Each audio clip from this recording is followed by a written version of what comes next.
자, 여기서 휴메의 경험론 먼저 20페이지 이거 보고 그 다음에 우리 문학 할게요. 자, 여기서는 휴메의 경험론에 대해서 나왔는데 이런 식으로 인문 분야에서는 좀 철학자였던 견해, 생각 이런 것들이 나온다라고 보시면 돼요. 자, 18세기 경험론의 대표적인 철학자 휴는 모든 지식은 경험에서 나온다라고 주장을 했대. 그래서 이성, 우리가 이성은 머리를 생각하는 거 옳고 그름을 생각한다라고 생각하면 돼요. 이성을 중심으로 진리를 탐구했던 데카르트 합리론을 비판하고 경험을 중심으로 한 새로운 철학 이론을 구축하려고 했는데, 그러나 지나치게 경험만을 중시한 나머지 그는 과학적 탐구 방식 및 진리를 인식하는 문제에 대해서 비판하게 이른다라는 거죠. 그래서 다 저것도 안 돼, 이것도 안 돼 이렇게 해버리니까 그 결과 서양 근대 철학사에서 극단적인 회의주의자로 평가받는데요. 왜냐면 다 아니라고 부정적으로 좀 얘기를 해서 이렇게 얘기한다라는 거지. 그래서 휴메이 어떤 생각했는지 한번 봐볼게. 휴는 지식의 근원을 경험으로 보고 이를 인상과 관념으로 구분해 설명했대요. 그래서 여기서 인상은 우리가 오감을 통해서 얻을 수 있는 감각이나 감정을 얘기를 하고, 관념은 인상을 머릿속으로 떠올리는 것을 얘기한다는 거지. 가령, 선생님 가령 이런 거 나오면 예시라 했지, 그치? 혀로 소금의 짠맛을 느끼는 건 인상이고 머릿속으로 그 짠맛을 떠올리면 관념이란다는 거야. 그리고 이 인상은 단순 인상이랑 복합 인상을 나뉘는데, 단순 인상은 단일 감각을 통해서 얻는 인상, 그리고 복합 인상은 단순 인상을 결합된 인상을 의미한대요. 따라서 짜다, 이건 한 개잖아. 그러면 이건 단순 인상이고, 짜다와 희다의 단순 인상들이 결합된 소금의 인상, 전체적 인상은 복합 인상에 이제 속한다라는 거죠. 그리고 단순 인상을 통해서 형성된 관념을 단순 관념, 복합 인상을 통해서 형성된 관념을 복합 관념이라 한대요. 그래서 휴는 단순 인상이 없다면 단순 관념이 존재하지 않는다고 봤대. 당연히 우리가 느껴야지 떠올릴 수 있잖아, 그치? 이렇게 봤다 이 말이야. 그런데 황금 소금이라는 것은 현실에 존재하지 않기 때문에 그 자체에 대한 복합 인상은 없지만 황금, 소금 각각 인상이 존재하죠. 그래서 복합관념이 존재할 수 있대. 따라서 복합관념은 복합 인상이 없더라도 존재할 수 있다라고 본 거예요. 하지만 휴는 황금, 소금처럼 인상이 없는 관념은 과학적 지식이 될 수 없다고 얘기를 했대. 이게 전반적인 휴의 이제 주장인 거야. 그리고 휴는 과학적 탐구 방식으로서 인과관계에 대해서 비판적 태도를 보였는데, 그는 우리 인과관계는 원인과 결과잖아, 그치? 인과관계란 시공간으로 인접한 두 사건이 반복해서 발생될 때 갖는 관찰자의 습관적인 기대에 불과하다고 얘기를 했대. 그러니까는 우리가 이렇게 돼서 이렇게 됐어요 라고 하는 것은 이건 항상 그랬으니까 이랬으니까 이렇게 됐다라고 기대하는 것뿐, 완전한 이건 진실을 알 수 없다라는 거야. 예시로 까마귀가 날짜 배 떨어진다라는 속담 있잖아. 근데 우리가 까마귀가 날아오는 사건과 배가 떨어지는 사건은 관찰할 수 있죠. 근데 까마귀가 날아오르는 사건이 배가 떨어진 사건을 야기했다, 불러일으켰다라는 건 추측일 뿐, 진짜 이건 필연적인 관계다, 인과적 관계다라고 할 수 없다라는 거예요. 그래서 결국 인과관계란 시공간적으로 인접한 두 사건에 대한 주관적인 판단에 불과하므로 이런 방법으로 얻은 과학적 지식은 필연적인 생각이 적합하지 않다고 휴는 비판했대요. 그러니까 예를 들어서 그런 거지. 우리가 사과가 딱 떨어지는 것을 통해서 중력을 발견했잖아, 그치? 그러니까 휴는 극단적으로 보면은 야, 항상 그랬을 뿐인지 항상 그렇다는 거 보자, 중력이 있다는 거 어떻게 보장해? 이렇게 얘기를 보는 거예요. 또한 휴는 진리를 알 수 있는가에 대한 문제에서 더 회의적인 태도를 취했대. 전통적인 진리관에서는 진술의 내용이 사실과 일치할 때 진리라고 본 거야. 하지만 휴는 진술 내용이 사실과 일치하는지 여부를 판단할 수 없다고 봤대. 예를 들어서 소금이 짜다라는 말이 진리가 되려면 실제 소금이 짜야 된다는 거죠, 그렇죠? 그런데 휴에 따르면 우리는 감각기관을 통해서 세상을 인식하지, 그치? 그러니까 실제 소금이 짠지는 알 수 없다라는 거야. 이게 뭔 말인가 할 텐데, 소금이 짜다라는 건 사실 내 입에 짠 거지 진짜 이 소금 자체가 짠지는 우리는 알 수 없다라고 본 거예요. 그래서 비록 경험을 통해서 얻은 과학적 지식이 하더라도 진리를 여부를 알 수 없다는 게 휴메의 입장이라는 거지. 그래서 휴메의 경험론적 입장에서 너무 고수한 나머지 과학적 지식조차 회의적으로 바라봤다는 점에서 비판받기도 하는데, 하지만 그는 이성만 중시했던 당시에 철학사조의 반기를 들고 경험을 중심으로 지식 및 진리의 문제를 탐구했다는 점에서 근대 철학의 새로운 방향성을 제시했다는 평가를 받는데요. 그러니까는 기존 생각과 전혀 다른 생각을 한 사람이잖아. 거기에 이제 의미가 있다라고 보시면 되겠죠. 자, 그러면 1번에 알맞지 않은 거 봐보자. 1번. 데카르트는 이성 중시했죠. 그쵸? 그리고 전통적인 진리관에 따르면 진리 여부 판단할 수 있잖아. 불가능하다고 얘기한 사람은 휴미죠. 그치? 그래서 2번이 잘못됐고요. 자, 여기서는 달콤한 것 같아, 빨개, 이런 것들은 생각이니까 관념 맞죠. 그치? 근데 빨개라고 느끼는 것은 시각적인 거 하나잖아. 그냥 복합이 아니라 단순 인상이겠죠. 그쵸? 2번이 잘못됐네. 그치? 2번이 잘못됐다라고 보시면 되고, 나머지는 맞다라고 보시면 돼요. 자, 그 다음 거 내용 확인해 볼게요. 여기서는 빈칸 넣는 거네. 그치? 1문단에 들어갈 거 경험, 철학, 그 다음에 2문단에 경험, 인상, 관념이고요. 그 다음에 인과관계, 그 다음에 진리, 그리고 근대 철학이에요. 자, 그 다음 복합인상이 없어도 복합관념 성립될 수 있다 했죠. 그치? 그리고 인상 없는 관념은 과학적 지식이 될 수 없다 했고요. 단순 인상 결합으로 복합인상이 관념이 되는 거 맞고, 단순 인상이 없으면 단순 관념도 없겠죠? 그치? X겠죠? 그리고 옆에는 어휘 연결하는 거네. 순서대로 디귿, 그 다음에 미음, 그리고 리을, 관념이니까 니은, 그 다음에 기억이 되겠죠.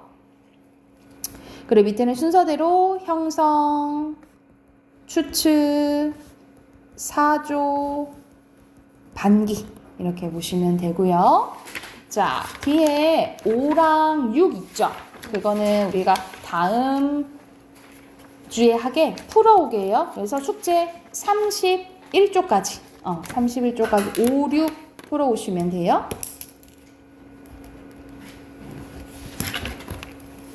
자, 우리 문학 펴볼까요?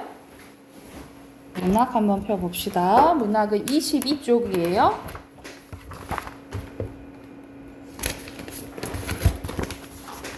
오늘 태평천하 할 건데, 자, 여기서 22쪽 보면은 태평천하라는 이제 작품이 나오는데, 이거를 그냥 보면은 조금 뭔 내용일까? 왜냐면 말투가 좀 예스러워가지고 조금 해석하기는 어려운데, 전체적으로 이제 줄거리 보고 본문 한번 봐볼게요. 전체적인 줄거리 보면은 대지주인, 그러니까는 땅 주인인 거야, 그치? 땅 주인인 윤직원 영감은, 그러니까 부자겠죠, 그쵸? 이제 구두쇠, 완전 짠돌이로 살게 된 거지. 근데 이 윤직원 영감은 화적대한테 아버지를 죽임당한 아픔이 있는데, 이때 이에 윤직원 영감 일본인들이 화적대로부터 자신의 재산을 지켜준다고 고마워합니다. 그러니까 우리는 보통 일제강점기니까 일본에 대한 반감을 가지고 있어야 되잖아. 근데 윤직원 영감은 자기 어차피 보여주니까 일본인들 상관이 없는 거야. 그러니까 이 사람은 잘못된 역사의식, 자기만 보호해주고 자기 재산만 지킬 수 있으면 일본이든 나라든 상관없는 사람인 거지, 그치? 그리고 마지막에 자기 아들이 있는데, 자기 아들은 다시 이어서 말하면 윤직원 영감 아들이 있거든요. 아들이 창식이가 있는데, 봐봐, 창식이 노름으로 가산을 탕진하고, 그러니까는 아들도 시원찮아. 아들 시원찮고, 이 창식의 또 아들, 그러면 손자들이겠지, 그치? 이 손자가 2명 있는데, 이 종수랑 종아기가 있어요. 그런데 종수도 좀 별변치 않아. 그나마 믿을 만한 놈이 종악인 거예요. 근데 이 종악이 잡혀 들어갔다라는 소식이 들려요. 그거에 대한 내용이라고 생각을 하시면 됩니다. 그러면 본문 바로 이제 들어가 볼게요. 넘겨서 24쪽 가보세요. 자, 24쪽 보면은 여기선 최면식의 태평천하 일부분인데 왼쪽에 보면 정리돼 있지. 풍자 소설이고 시점은 전제 작가 시점이고 배경은 1930년대 일제 강점기라고 보시면 돼요. 한번 봐보면 자, 일찍이 윤직원 영감은 그의 소시적 윤두꺼비 시절에 윤두꺼비라는 이제 별명이 있었다는 거지. 자기 부친 말대가리 윤용구가 그러니까는 나이가 있는데 윤두꺼비 말대가리 너무 약간 천박한 별명이잖아, 그치? 이러한 천박한 별명을 통해서 뭘 알 수 있냐면 이 사람들을 뭐 하고 싶은 거야? 비판하고 싶은 거죠, 그쵸? 그래서 이러한 별명은 어떤 효과가 있냐면 이런 약간 천박한 별명은 그들을 우스꽝스럽게 표현하고 비판하는 풍자의 효과가 있다라고 보시면 돼요. 풍자의 효과 이렇게 써주시면 되겠죠. 화적의 손이 무참히 맞아 죽은 시체 옆에 서서 노적이 불탄을 하고 화강이 충천한 하늘을 우러러 이놈의 세상 언제 망하라냐, 우리만 빼고 어서 망해라 라고 얘기했던 거예요. 자기만 빼고 다 망하래. 되게 이기적인 성격을 할 수가 있겠죠. 하고 부르짖은 적이 있겠다요. 이런 있겠다요 라는 건 평소에 쓰는 말투가 아니잖아, 그치? 약간 예스는 약간 판소리체 문체라고 보시면 돼요. 이런 말투는 약간 판소리죠, 문체라고 보시면 되고, 이미 반세기죠. 반세기는 한 50년 전. 그리고 그것은 당시에 나한테 불리한 세상에 대한 격분된 저주였고 겸하여 웅장한 투쟁의 선언이었다라고 보시면 되겠죠. 우리가 투쟁은 뭔가 이렇게 해야 된다 하고 이제 얘기하는 거잖아. 근데 보통 정의로운 거, 의로운 거에 대해서 얘기할 때 투쟁한다 하잖아요. 근데 여기서 투쟁이라고 표현했으니까 사실 약간 반어적, 여기서 투쟁은 반어적 표현이라고 보시면 돼요. 해서 윤직원 영감은 과연 승리했대. 그러니까는 이런 마음대로 윤직원 영감은 잘 살게 됐다라고 얘기하면 되겠죠. 이렇게 한 덕분에 식구들은 시아버지 윤직원 영감을 보기 싫어 건너방 고씨만 빼놓고 서울아 씨 그리고 태식이 뒤채 두 동석 모두 안방에 모여 종수는 첫 번째 손자죠. 종수를 맞이한 예를 표하고 그들의 옹의 아래 윤직원 영과 종수는 각기 아랫목과 뒷벽 아래로 갈라앉았습니다. 방금 점심밥상을 받을 차례입니다. 너 경손예비 부디 정신 차리라. 그러니까는 아까 저 얘기했지만 자기 아들 창식 그리고 종수는 맨 노름하고 이렇게 조금 시원찮은 애들인가 그러니까 막 뭐라 하는 거야 하면서 정신 차려야 할 것이 네가 암만 해도 아우 종학이면 못해. 종학이는 그놈의 재주를 읽고 착실해서 느름치 흐름하지도 않고 그럴 뿐더러 내후년이면 뭐 대학을 졸업하느냐. 내후년이지? 네. 그렇지? 응 그래. 내후년이면 대학교 졸업도 하고 나와서 3년이면 다직 4년만 치더라면 그놈이 지가 목적한 그래 그 목적이란 소리 잘 쓰더구나. 그 목적한 경부가 되어서 경찰서장이 된단 말이다. 알겠어? 그러니까는 네 아우는 곧 대학교 졸업해서 경찰서장이 될 거야 라고 얘기를 하는 거지. 그러니까로 너도 정신을 바짝 차려갖고서 어서 군수가 돼야 되지 않겠냐. 야, 네 아우는 경찰서장이 된다는데 너는 군수 정도는 돼야 되지 않겠어? 라고 얘기를 하는 거예요. 아, 동생놈은 버젓한 경찰서장인데 형놈은 개우 군석이 정도 하면 어떡하냐. 남 부끄러서 어쩔텨. 아, 글쎄 군수되고 경찰서장 되면 너희들 호강되지 뭐 나 할 호강되냐? 그리고 내가 이렇게 아등바등 자수리하는 것은 다 너희들 위하는 거다. 사실 누구 위한 거야? 사실 자기도 약간 그런 것을 뽐내고 싶은 거잖아, 그치? 근데 다 너희들 위한 거야 라고 얘기를 하는 거죠. 그래서 여기선 윤직원 영감이 이제 헛된 욕심이 드러난다라고 보시면 돼요. 그래서 여기 부분은 윤직원 영감의 허영심이 드러난다. 헛된 욕심이 드러난다 라고 보시면 되겠죠. 나는 팔이 족통만 치도 난 팔이 다리만큼도 상관없이요. 사실 완전 상관이 있겠지, 그치? 알아듣냐? 네. 그놈 종아기는 참말로 쓰겄어. 그놈이 어려서부터 원하니 자벌하게 따르고 재주도 있고 착실해서 커서도 내 말도 잘 듣고 내가 그놈 하나만 믿는다라고 얘기를 하는 거죠. 약간 이제 불안하지. 얘만 믿고 있는데 어떤 일이 일어날 것 같죠? 작년으로 들어서 그놈이 돈을 어찌 좀 희피 쓰기는 허건나 불하더만은 그것도 흑이사 내기는 대머는 안 쓰는 심이지. 사내 놈이 너처럼 허랑하지만 말고서 제 줏대로 실하려면 돈 좀 써도 괜찮다라고 하는 거지. 그러니까는 종아기는 그래도 공부하고 하니까 좀 돈 써도 돼 이렇게 이제 후하게 봐주는 거예요. 그리고 지난달에도 500원 쓸 때가 있다고 편지했길래 나 두말하고 돈 보내줬다 라고 이제 할아버지 윤직원 영감 얘기하는 거죠. 그 다음 쪽으로 가볼게요. 그 다음 쪽. 자, 마침 이때 마당에서 햄 하고 점잖은 밭은 기침 소리가 납니다. 창식은 윤직원 영감의 아들이라 했죠. 이 윤주사가 조금 아까 일어나서 간밤에 동경에서 온 전보, 이 전보는 이때는 우리가 지금은 스마트폰으로 막 바로 연락하지만 이때는 뭐 편지로 하거나 아니면 전화로 이렇게 전달해주는 전보가 왔다라는 거지, 그치? 이게 뭘 가져오냐면 극적 반전을 갖고 오게 됩니다. 그래서 이게 극적 반전의 소재가 된다라고 보시면 돼요. 그래서 윤주사는 토방에서 내려서는 아들 종소더러 언제 왔느냐고 심상이 아른차면서 역시 토방으로 내려서는 두 며느리의 삼걸음 무언의 인사와 마루까지만 나선 이복누이 동생 서울아씨의 입임사를 받으면서 방으로 들어가서는 부친 윤직원 영감에게 절을 한 자리 꾸부리고서 아들 종수한테 한 자리 절과 이복 동생 태식한테 경례를 바른 후 비로소 한 옆으로 꿇어 앉습니다. 해가 서쪽에서 뜨겁구나 하면서 오랜만에 이제 자기 아들이 오니까 이런 얘기를 하는 거예요. 뭐 타러 오냐? 돈 달라 오지? 하고 하니까 아니 동경에서 전보가 왔는데요.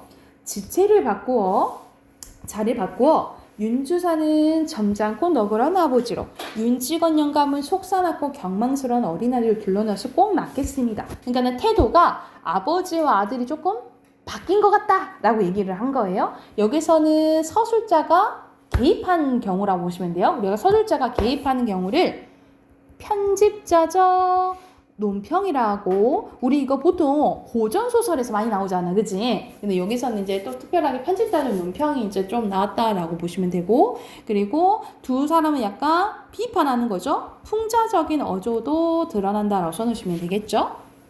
그래서 동경서 전보 종아기 놈이 경시청에 붙잡혔다고요. 한 거야. 외치는 소리도 컸거니와 엉덩이를 쿵 찍는 바람에 아마 방구들이 내려앉을 뻔했대. 그러니까 되게 해학적으로 표현을 하는 거죠. 모여선 친구가 제가끔 정도에 따라 제각기 놀란 것은 물론이고요.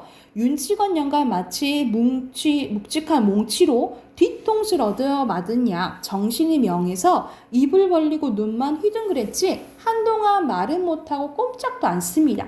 그리고 이윽고 으르렁거리면서 잔뜩 쪽을 들이고 앉습니다. 그 뭔 소리냐? 그게 뭔 소리요? 아, 그놈 동호가 친 전보인가 본데 전보가 돼서 자세히는 모르겠습니다. 윤주사는 조끼 호주머니에서 간밤에 그 전보를 꺼내어 부친에게 올립니다. 윤직원 영감은 채듯 전보를 받아 쓱 들여다보고 커다랗게 읽습니다. 물론 원문은 일본어라고 하는 거지. 몰라보고 윤주산의 서사 민서방이 번역한 그대로죠. 그러니까 민서방이 번역하니까 종아기가 사상관계로 경시청의 피검이라는, 이게 무슨 소리다냐? 종아기가 사상관계로 경시청에 붙잡혔다는 거죠. 사상관계라니 그놈이 사회주의 운동했다라는 거지. 그러니까 우리가 그때 일제 때도 뭐가 이제 들어오냐면 위에로는 이제 사회주의가 들어오고 우리가 미국의 영향을 받아서는 민주주의가 들어와서 우리가 그 광복을 하고 나서 바로 하나가 될 수 없었다는 건 이런 사상 차이 때문인 거죠. 그래서 결국 이 사상 차이 때문에 6.25 전쟁도 일어나게 된 거잖아요. 그치? 근데 일제강점기 때도 근데 이런 사회주의 운동을 한다라고 하면 막 잡혀가고 막 이랬다라고 보시면 돼요. 그래서 이제 윤직원 영감 입장에서는 아니 공부 잘하고 멀쩡한 놈이 사회주의는 왜 해? 하고 이제 어이가 없는 거야. 그래서 아까보다 더 크게 외치면서 벌떡 뒤로 나동가라 치다가 겨우 몸을 가눕니다. 윤직원 영감은 먼저 해서 몽추를 얻어맞은 뒤통수를 얻어맞는 것 같이 멍했지만 이번에는 앉아있는 땅이 지함을 해서 수천 개의 밑으로 꺼져가는 듯이 정신 아찔했대. 충격을 받은 거죠. 그러나 그것은 결단코 자신이 믿고 사랑하는 정학의 신상을 여겨서가 아닙니다. 윤직원 영감은 시방 종학이 사회주의를 한다는 그 한 가지 사실이 진실로 옛날에 드러내던 불화당패가 100개, 1000개를 침노하는 그것보다도 더 분하고 물론 무서웠다라는 거지. 왜냐면 이때 뒤에 보면은 여기서는 원래 뒤에 진나라 이게 있는데 그게 조금 생략됐어요. 여기서 좀 생략됐고 그 다음에 바로 그쪽으로 갑니다. 28쪽으로 가요. 그래서 사회주라니 응? 하면서 참말이냐? 라고 얘기를 해요. 아니 그놈이 작년 여름방학 때 왔을 땐 좀 그런 기미가 보였어요. 그러면 참말이구나. 참말이야. 그러면 윤직원 영감은 이마로 얼굴에 땀이 방울방울 배어오릅니다. 그런 처죽일 놈이 깎아줘도 아까줄 놈이 그놈이 경찰서장 하라니까 생판 사회주의 하다가 냈다 경찰서에 잡혀? 옥사 육실한 놈이 그놈이 그게 어디 당한 것이라고 지가 사회주의를 해요. 부자 놈의 자식이 무엇을 등겨 불화당패 들어? 하면서 불화당패는 이제 윤직원 영감이 사회주의에 대한 시각이 드러난 부분이라고 보시면 되겠죠? 사회주의에 대한 이제 시각이 드러난다라고 보시면 되겠지. 아무도 숨을 크게 쉬지 못하고 고개를 떨어뜨리고 섰게 아니면 앉았을 뿐 윤직원 영감이 잠깐 말을 그치자 방 안의 물은 치듯이 조용하다라는 거죠. 오죽이나 좋은 세상이 오죽이나 근데 사실 일제강점기 우리가 생각했을 때 좋은 세상이에요? 좋은 세상이 아닌 거지, 그치? 윤직원 영감은 팔을 부르거든 주먹으로 방바닥을 땅치면서 성난 형소가 영각을 하듯 직유법 나왔네 고함을 지릅니다. 그래서 뭐라고 하냐면 화적패가 있더냐 불화 같은 수령이 있더냐 재산이 있대야 도적놈의 것이고 옥수면 파리 목수 간다는 말씨가 다 지나가고 자 보아라 거리에는 순사가 있고 골골마다 공명한 정사가 있고 얼마나 좋은 세상이요. 남은 수십몇 명 동병회에서 우리 조선놈 지켜주고 오죽이나 고마운 세상이요. 응? 제것진으로 앉아서 편하게 할 태평 세상. 이걸 태평천하라고 하는 것이요. 태평천하. 자, 제목도 태평천하잖아. 우리 태평천하는 아무런 일 없이 평안하게 사는 세상을 태평천하라고 하는데 사실 우리가 생각했을 때 이 지금 상황이 태평천하예요? 태평천하가 아니잖아. 일제강점기는 우리가 힘든 시기잖아. 근데 얘가 봤을 때는 태평천하라고 하고 있네? 그러면은 전체적으로 봤을 때 이 태평천하라는 제목이 어떤 표현이에요? 반대로 표현하는 거죠. 우리가 봤을 때는. 그치? 그래서 여기서 이 태평천하라는 제목은 뭐가 이제 드러나냐면 윤직원 영감의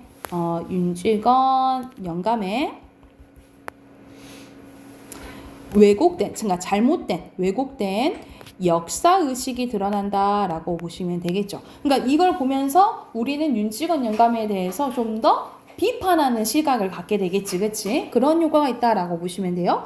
그런데 이런 태평천하에 태어난 부잣놈의 자식이 더군다나 왜지 지가 떵떵거리고 편하게 살 것이지 어찌 지가 세상 망쳐놓을 불화당패에 참석을 한단 말이요 하면서 빵바닥을 치면서 일어납니다. 그러니까 자기가 엄청 믿었던 손자한테 뒤통수를 맞은 거죠. 그렇죠?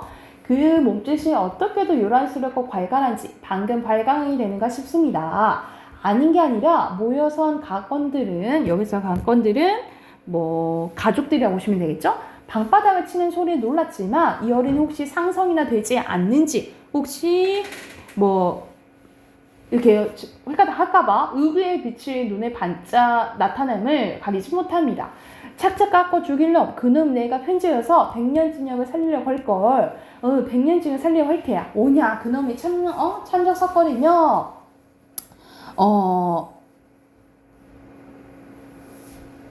hak거리며 직분하여도 흘러도 직분은 재산 나눠주는 거예요. 그러니까 재산 나눠주려 했더니 오냐 그놈 3천석거리 툭툭 팔아서 경찰에다가 사회주의하는 놈 잡아다가 경찰서 쥐어버릴 걸 죽일 놈 하면서 이 태평천하에 하고 발을 구르며 나가고 꿇어앉았던 윤주사 종수 따라 나섭니다. 그놈이 만석군 집시 자식이 세상 망쳐놓을 사회주의 불안당부에 참사불려 주인 나와 하면서 끝나게 되는 이야기라고 생각을 하시면 돼요. 그래서 여기서는 원래 이제 부잣집으로 막 뚱뚱거리며 살다가 이제 종아기 믿었던 종아기한테 뒤통수를 맞으면서 몰락해가는 집안에 대해서 다룬 소설이라고 보시면 돼요. 그래서 거의 제목은 태평천하는 거의 반어법이 생각하시면 되겠죠. 태평천하가 아닌데 태평천하를 누리며 살았던 이 윤직원 영감을 풍자하는 이야기라고 보시면 됩니다. 그러면 우리가 해당하는 문제 쭉 풀고 답하긴 하게 앞에 23쪽으로 가요. 23쪽 밑에 문제부터 있거든요. 23쪽부터 문제 30쪽까지 문제 풀게요. 30쪽까지 문제 풀고 답 확인해 볼게요. 지금 바로 풀어보게요.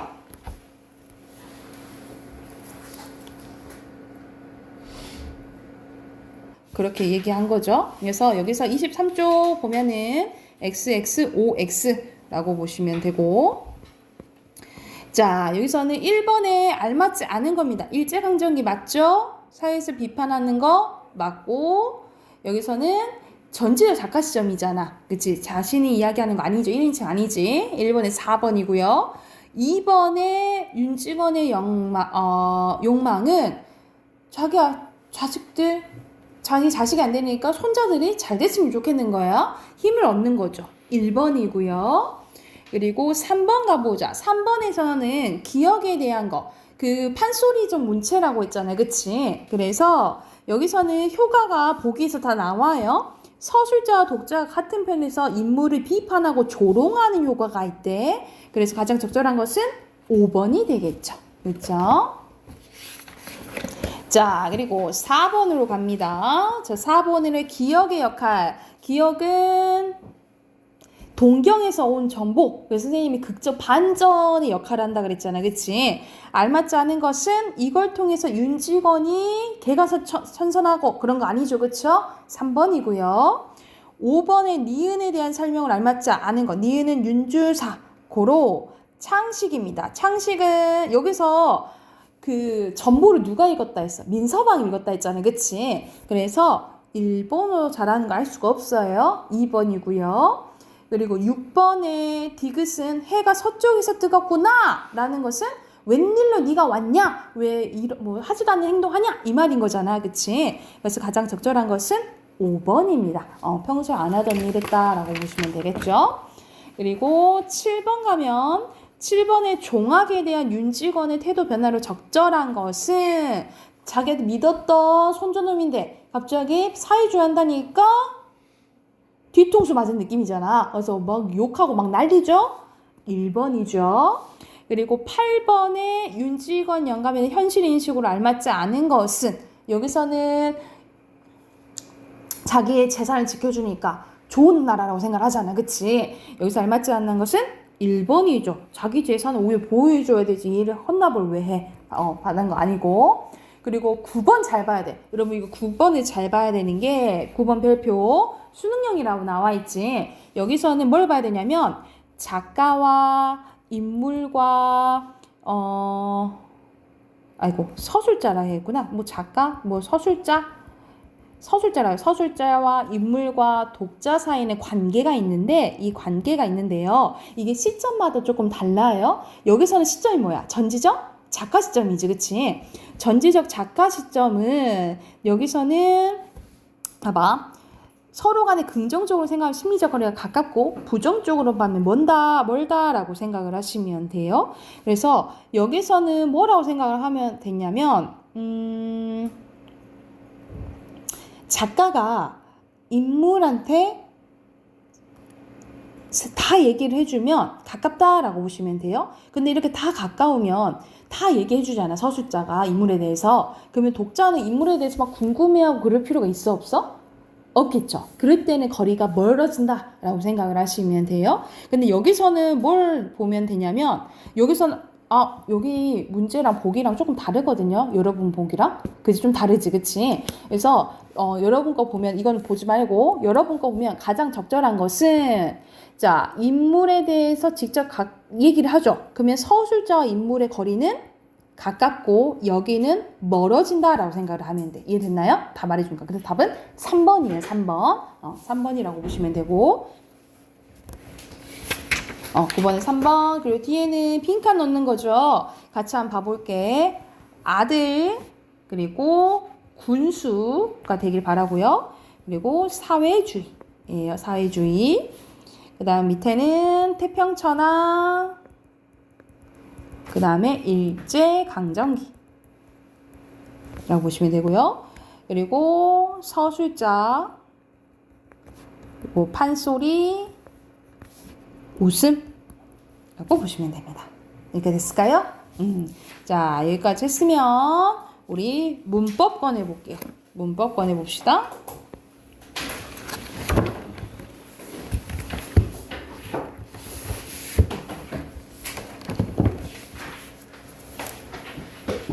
자, 오늘 자음 체계에 대해서 할 거예요. 우리 그때 모음 체계는 다 했었고, 그쵸? 모음 체계는 다 했었고, 자음 체계 할 건데, 자, 자음 먼저 가보자. 자음은 우리가 발음할 때 공개 흐름이 막히거나 통로가 좁아지는 등 장애를 받으면서 나는 소리, 그러니까 방해를 받는다라고 보시면 돼요. 그래서 같은 말로 장애음 이렇게 얘기하기도 하거든요. 자음은 발음할 때 어딘가 이제 부딪히면 다 방해를 받는다 이 말이야. 그래서 자음은 여러분 총 19개예요. 이 19개를 외울 건데 이 19개를 나누는 기준은 4가지라고 생각하시면 돼요. 몇 가지? 4가지야, 4가지. 그래서 이게 원래는 여러분 1학년 때 배워야 되거든요. 1학년 때 배워야 되는데, 그러니까 1학년 때 학교에서 배워야 되는데, 이게 교육과정이 바뀌어서 이제 3학년 때 나와요. 여러분 이제 3학년 보통 2학기 때 나온다라고 생각하시면 되거든요. 그래서 이 표는 아까 전에 모음할 때도 마찬가지 있잖아. 모음에도 단모음표 외워야 되고, 이제 자음표도 이거 외워야 되는 거야. 이거 외워야 돼요. 자, 먼저 한번 봐볼게. 첫 번째 기준이 쭉 나와 있는데, 첫 번째 기준은 소리 나는 위치입니다. 소리 나는 위치에서 이게 기준이 되는데 같은 말로 조음 위치라고 써놓으시면 돼요. 조음 위치야. 그래서 요 그림을 보면 돼요. 요 그림. 첫 번째 우리가 태어났을 때 애들이 하는 게 맘맘마 엄마 많이 하잖아. 그치? 맘맘마 입술 소리라고 보시면 됩니다. 입술 소리에는 미음 계열이에요. 미음, 비읍, 피읍, 쌍비읍을 입술 소리라고 하고 입술 소리. 그리고 혀 끝과 윗잇몸이 닿는 거. 우리가 여러분 나를 발음해보면 혀 끝에 윗잇몸이 닿아요. 그래서 니은 계열. 니은, 디귿, 티읕, 쌍디귿, 그리고 플러스로 시옷, 쌍시옷, 리을까지가 잇몸 소리고요. 우리가 우리 입천장 혀 대봐봐. 딱딱한 데가 있고 뒤에 보면 말랑말랑한 데가 있어. 그치? 딱딱한 데를 센 입천장 소리라 하는데 센 입천장 소리는 지읒 계열이라고 보시면 돼요. 지읒, 쌍지읒, 치읒. 그리고 말랑말랑한 데가 여린 입천장 소리인데 여기가 기역, 쌍기역, 키읔, 이응 4가지고요. 목청 소리가 하나, 히읗이에요. 그래서 여러분 개수가 5개로 나뉘어지는데 순서대로 입술 소리, 잇몸 소리, 센 입천장 소리, 여린 입천장 소리, 목청 소리야. 그래서 4개, 7개, 3개, 4개 하나로 나뉘어져요. 근데 잇몸 소리가 가장 많잖아. 나머지 것들 외우고 나머지는 잇몸 소리를 생각하시면 되겠죠. 그치? 그래서 옆에 여기 소리 나는 위치로 나눴을 때는 5가지로 나뉘어져요. 입술 소리. 옆에다가 한자음도 써놓을까? 우리가 양순음이라고 해요. 또는 순음이라고 하는데 준서에 써놓을까? 옆에서 순음, 입술 소리, 그리고 잇몸 소리는 치조음, 센 입천장음은 경국의 음, 여린 입천장에서는 연국의 음, 목청 소리는 후음입니다. 그래서 순서대로 입술 소리, 잇몸 소리, 센 입천장, 여린 입천장, 목청 이렇게 이게 기준이 된다라고 보시면 되겠죠. 순서대로 입술, 잇몸, 센 입천장, 여린 입천장, 목청이에요. 이게 첫 번째 기준. 자, 두 번째는 뭐라고 생각하시면 되냐면 소리내는 방법입니다. 소리내는 방법. 같은 말로 좋은 방법이라고요. 한자로도 알아나 써나 좋은 방법이라고 하고. 자, 먼저 파열음이 있는데 파열음은 어느 한 곳을 막았다가 탁 터뜨리는 소리라 생각하시면 돼요. 그래서 기역, 디귿, 비읍 생각하는 그드브 생각하시면 돼요. 그러면 키읔, 티읕, 피읍도 쌍기역, 쌍디귿, 쌍비읍도 파열음이겠죠. 그치? 어느 한 곳을 막았다가 탁 터뜨리는 소리를 뭐라 한다고 주세요? 파열음. 그치? 기역, 디귿, 비읍계를 보시면 되고. 먼저 마찰음 봐볼게요. 마찰음, 우리 마차 일어난다고 하지? 입안에서 마차 일어난다라고 보면 되는데 이거는 시옷과 히읗 생각하시면 돼요. 시옷과 히읗. 그리고 파찰은 파열도 일어나고 마찰도 일어난다라고 보시면 돼요. 그래서 지읒 계열입니다. 지읒 계열이야. 그래서 이 지읒 계열은 얘네들끼리 왕따라고 생각하면 돼. 얘네들끼리 파찰음이고 얘네들끼리 혼자 센 입천장 소리라고 보시면 돼요. 얘네들만 센 입천장, 얘네들만 파찰음이라고 생각하시면 되겠죠. 이해됐을까요? 그리고 비음 봐볼게요. 비는 코 비자야. 그래서 같은 말로 콧소리라고도 해요. 콧소리. 그래서 우리 애교 부릴 때 앙앙앙 한다 하잖아. 그치? 코에서 나는 거예요. 코에서. 그래서 코에서 나는 비음은 어머니 생각하시면 돼요. 어머니는 비음이에요. 어머니는 비음. 그리고 유음은 또 같은 말로 흐름소리라고 하거든요. 그래서 혀 끝에 윗잇몸이 된 채 공기가 양옆으로 흘러간다 해서 흐름소리라고 해요. 그래서 흐름소리는 뭐밖에 없어? 리을밖에 없다라고 보시면 됩니다. 리을밖에 없어요. 자, 그런데 여기서 하나 더 있어. 세 번째는 울림 유무예요. 코 안이나 입 안에 울림 유무인데 요렇게 묶어봐. 파열음, 파찰음, 마찰음 요렇게 묶어서 얘네들은 안 울려서 안 울림 소리라고 하고요. 비음과 유음을 묶어서 울림 소리 쓰세요. 울림 소리. 그래서 울림 소리는 여러분 들어봤을 거야. 노란 양말 이렇게 외우시면 돼요. 울림 소리. 그러니까 여기가 울린다 이 말이겠지. 여러분 코 잡고 나중에 코 해석 받고 간, 각 이렇게 해보면 각은 안 울려요. 근데 간은 울려요.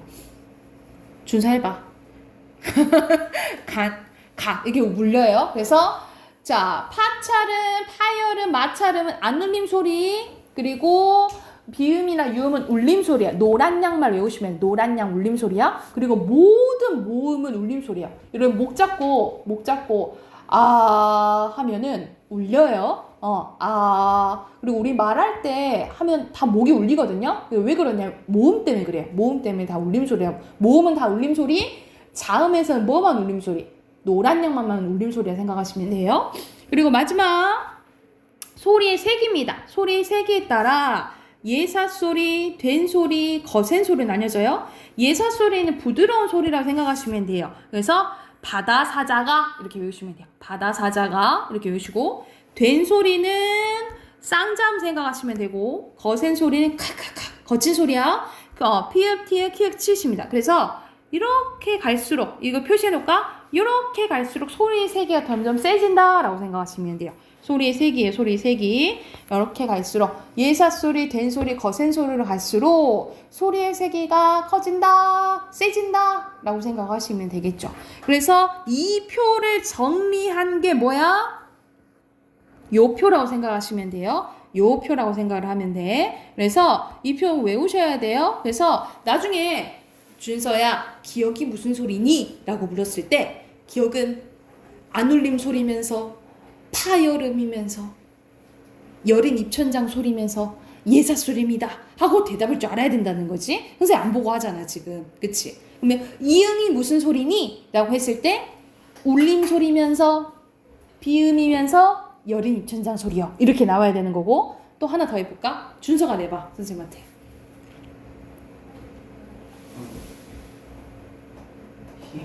히읗은 안 울림 소리면서 마찰음이면서 목청 소리. 이렇게 나와야 된다는 거지. 맞죠? 그치? 이런 식으로 표가 머릿속에 있어야 된다라고 생각하시면 돼요. 이해됐을까요?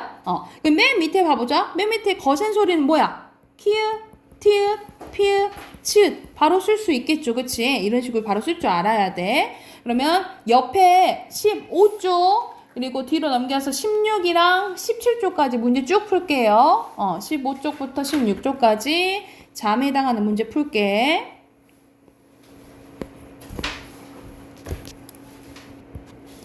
선생님이 그 자음표랑 모음표는 외워야 된다 했잖아. 한번 우리 저번에 시험 봤을까요? 민재는 시험 봤지? 한번 시험 본 적 있죠?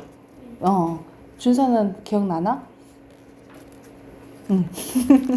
그래서 다음 주 화요일 말고 다음 주 목요일 날 자음이랑 모음표 시험 볼게요. 아셨죠? 그래서 틈틈이 공부해 두시고.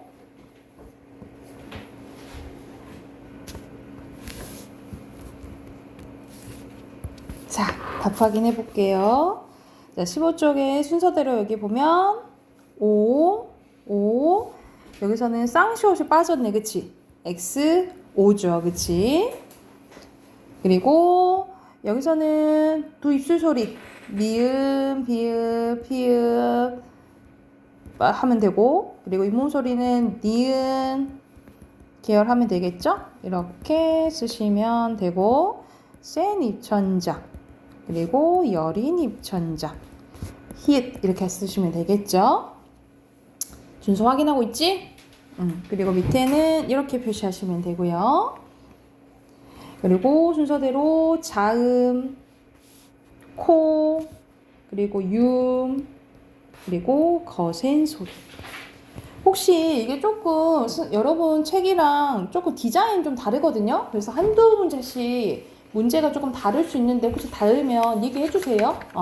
그래서 16, 17은 선생님 순서대로 불러주게 틀린 거 질문 받을게요. 바로 채점하세요. 1번에 4번, 2번에 3번, 3번에 3번, 4번에 5번, 5번에 1번, 6번에 3번, 7번에 4번, 8번에 3번, 그리고 9번에 키읔, 티읕, 피읕, 치읓. 뭐 순서는 상관없어요.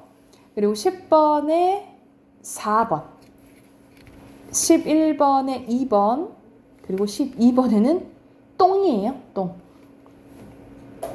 자, 먼저 16쪽 질문. 16쪽 질문. 준서 질문. 없어요? 17쪽은? 17쪽. 민재 없어요? 준서는? 준서 없어요? 다 맞았어? 응?